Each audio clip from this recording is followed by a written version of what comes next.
প্রতীক্ষার প্রহর দীর্ঘ। 2025 একজন সচিব পদাধিকারীর 30 থেকে 32 বছরের চাকরির মর্যাদা ও প্রাপ্তির সাথে একজন সদ্য যোগদানকারী চতুর্থ শ্রেণীর পদাধিকারীর বেতনের তুলনা করা অনর্থক। তবে জীবন জীবিকার প্রয়োজনে দুটি পরিবারের মধ্যে নিত্য ব্যবহার্য জিনিসপত্র সংগ্রহ ও বেঁচে থাকার তাগিদে উক্ত দুইটি পদের আর্থিক প্রাপ্তির একটি তালিকা প্রদর্শন করা হলো।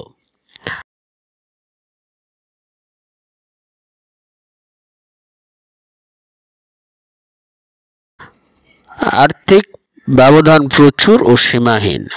প্রকৃতির সূর্য উদয় অস্ত, আলো বাতাস এবং দিবারাত্রিতে সকলের প্রতি বৈষম্য থাকে না, অথচ কর্মকর্তা কর্মচারীর চাকরিতে সুযোগ সুবিধার ক্ষেত্রে উভয়ের মধ্যে আকাশ পাতাল ব্যবধান পরিলক্ষিত। ব্যবধানের পরিমাণ মাত্রা অতিরিক্ত নয় কি? আর্থিক ব্যবধান মাত্র 2 লক্ষ টাকা প্রায়। পদোন্নতি। তৃতীয় ও চতুর্থ শ্রেণীর কর্মচারীগণের 10 থেকে 12 বছর চাকরির পর পদ খালি থাকা সাপেক্ষে পদোন্নতির সুযোগ পায়। কিছু কিছু পদে পদোন্নতির সুযোগ একেবারেই সীমিত। পক্ষান্তরে নবম গ্রেডের শুরু করা চাকরিগণ 4 বছর পূর্তিতে সুপার নিউমারি পদ সৃষ্টির মাধ্যমে গণহারে পদোন্নতির সুযোগ দিয়ে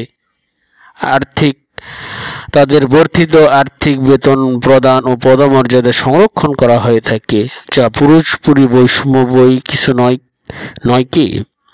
উচ্চতর গ্রেডের বেতন নির্ধারণের সুবিধা।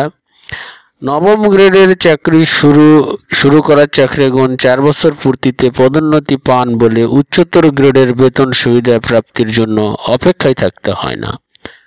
অথচ তৃতীয় চতুর্থ দ্বিতীয় শ্রেণীর নিয়োগপ্রাপ্তকে 10 বছর ও 16 বছরের প্রতীক্ষার প্রহর গুনতে হয়। এটুকু কি বৈষম্য নয়? অফিসার হিসেবে যাদের 30 লক্ষ টাকা সুদমুক্ত ঋণ প্রদান করা হয়, তারা মাসিক 50,000 টাকা করে মেইনটেন্যান্স অ্যালাউন্স পান, যা বছরে 6 লক্ষ টাকা। উক্ত হারে কেউ 5 বছরে 30 লক্ষ টাকা, কেউ 10 বছরে 60 লক্ষ টাকা যানবাহনের সুবিধা ভোগ করার সুযোগ পান। এটুকু কি গণতান্ত্রিক দেশে কর্মচারীদের জন্য বিশাল একটি বৈষম্য নয়? বৈষম্যহীন আন্দোলনের ফসল বর্তমান সরকার ও এর অধীনে সংস্কারের দায়িত্ব থাকা মান্যবর উপদেষ্টাগণ ও কমিটির সদস্যগণের নিকট দ্রুত পদক্ষেপের বিনীত অনুরোধ। 2025-এর এই শুভ সকাল বেলায় প্রতীক্ষার প্রহর দীর্ঘ। লেখাটি সংগ্রহ করা হয়েছে তাজ নামক ফেসবুক আইডি থেকে।